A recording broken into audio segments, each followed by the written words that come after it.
Hi నమస్తే అండి. Welcome back Radha cooking channel. మన ఛానల్లో శనగపిండి ఉప్మా రవ్వతో బర్ఫీ చేస్తున్నాం.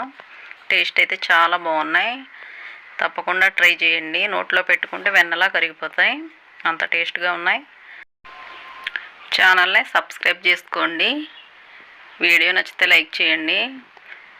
ఎలా చేయాలో ఈ రెసిపీని చూసేద్దాం.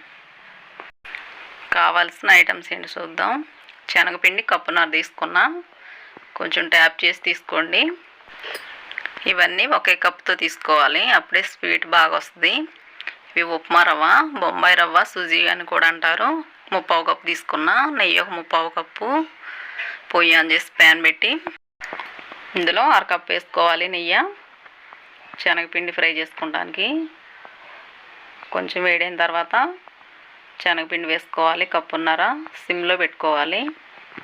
మంట సిమ్లో పెట్టుకొని నిదానంగా ఫ్రై చేసుకోవాలి.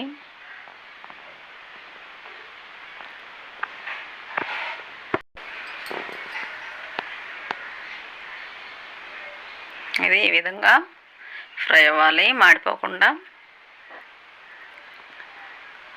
ఈ విధంగా అయిన తర్వాత మిగిలిన నెయ్యి వేసేసుకోవాలి.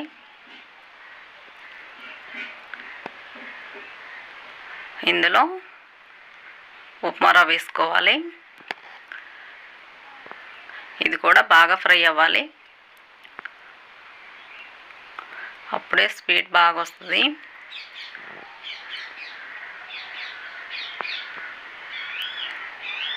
ఈ విధంగా నెయ్యి మొత్తం పీల్చుకున్న తర్వాత ఇప్పుడు ఇందులో పాలు తీసుకోవాలి. సేమ్ కప్పు, అన్నీ కొలుసుకున్న కప్పుతోనే తీసుకున్న పాలు కూడా, వేడి పాలు. ఇందులో కొంచెం కొంచెం వేసుకుంటూ కలుపుకోవాలి బాగా. పాలు వేసి పీల్చుకున్న తర్వాత వేసుకోవాలి, ముద్దగా అవ్వకుండా ఉంటుంది.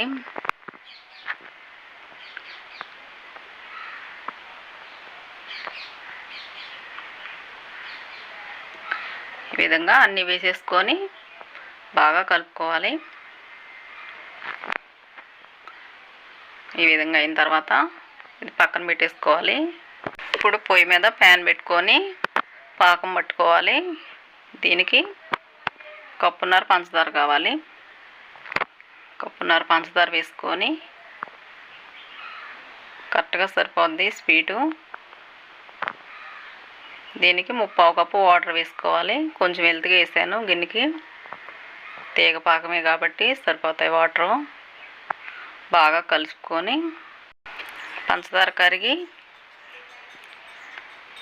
ఈ విధంగా చెక్ చేసుకోవాలి. తీగ పాకం ఇలా తీగ వస్తే సరిపోద్ది. పాకం తీసుకొని పక్కన పెట్టిన మిశ్రమంలో వేసేసుకోవాలి. శనగపిండి ఫ్రై చేసాం కదా, ఇది వేసుకొని బాగా కలిసిన తర్వాత పొయ్యి ఆన్ చేసి 1 నిమిషం ఉంచుకోవాలి పొయ్యి మీద, దగ్గర పడుద్ది.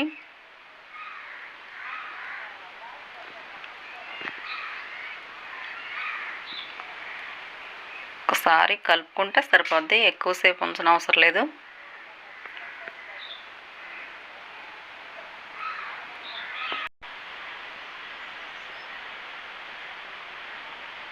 ఈ విధంగా కలుపుకొని స్టవ్ ఆపేసుకుంటామే.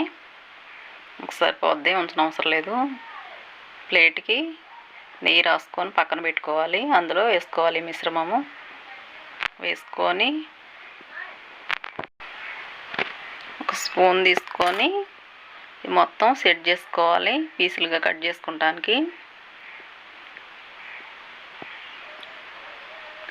ఈ విధంగా చేసుకున్నాక ఇందులో దీనిపైన కొంచెం గార్నిషింగ్ చేసుకోవాలి. జీడిపప్పు, బాదం పప్పు సన్నగా కట్ చేశాను.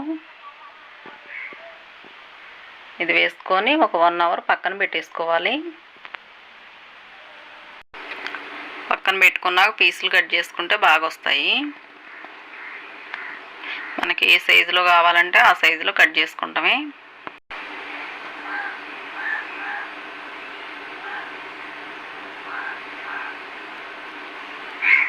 అసలు పిల్లలైతే అస్సలు వదిలిపెట్టరు, అంత ఇష్టంగా తింటారు స్వీట్ని.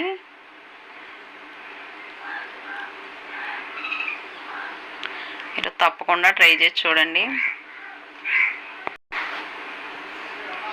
ఇప్పుడు ఒక్కొక్క పీస్ తీసి పెట్టుకుంటామే. కొంచెం ఆరనివ్వండి, ఇది కొంచెం ఆరలేదు. ఆరిందంటే బాగా సెట్ అయితే పీసులు కట్ చేసుకుంటానికి. నేను అరిటాకులో పెడుతున్నాను. ఏ స్వీట్ అయినా అరిటాకులో పెడితే టేస్ట్ రెట్టింపు అయింది, చాలా బాగుంటాయి. సాఫ్ట్గా నోట్లో పెట్టుకుంటేనే కరిగిపోతాయి వెన్నెల. నేతితో చేసాం కాబట్టి ట్రై చేసి చూడండి, ఎలా వచ్చాయో కామెంట్ చేయండి.